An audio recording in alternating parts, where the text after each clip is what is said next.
distinguishing integrity.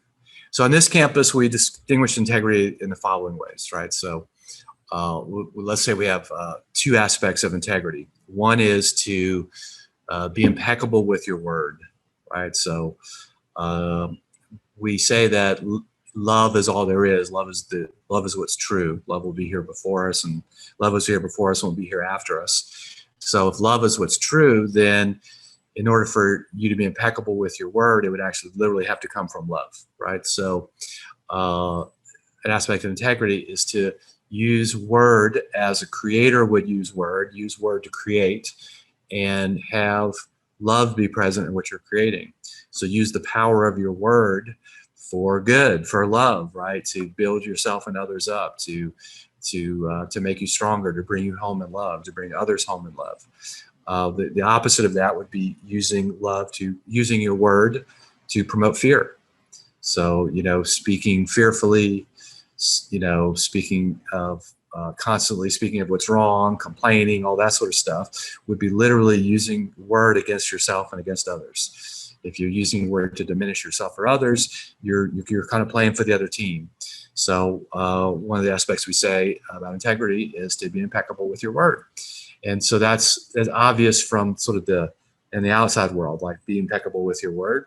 But another wrinkle to that is be impeccable with your word on the inside, right? So if you're constantly complaining and being anxious and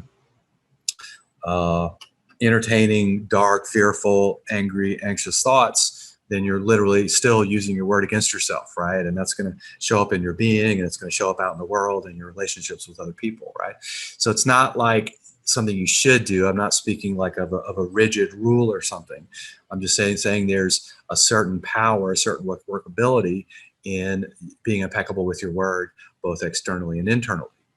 Additionally, integrity would be coming from love in all matters, right? So if you're out in the world, interacting with the world to control it, to dominate it, to be right, to get ahead of people, coming from fear, anxiety, coming from getting people to agree or like you or approve of you, getting people's adoration, all of that would be coming from an illusion. So it actually wouldn't be coming from love. So the second commitment is to come from love in all matters, right? So this is distinct from judgment or morality, right? We're not saying this is the right thing to do or a good thing to do.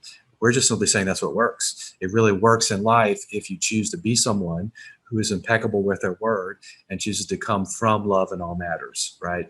So one of perhaps the greatest obstacle to coming from love is coming from judgment. Like I should be this way or I should be that way. No, we're just saying, let's just stop doing what doesn't work and let's just start doing what does work. Let's stop, coming from judgment and morality, and let's instead come from love. So to be integrous on this campus is simply being impeccable with your word and coming from love in all matters. Use the power of your word to create love where you are and to create love where other people are. Love is what's real and love is what's true. Let us come from love in all matters. Thank you.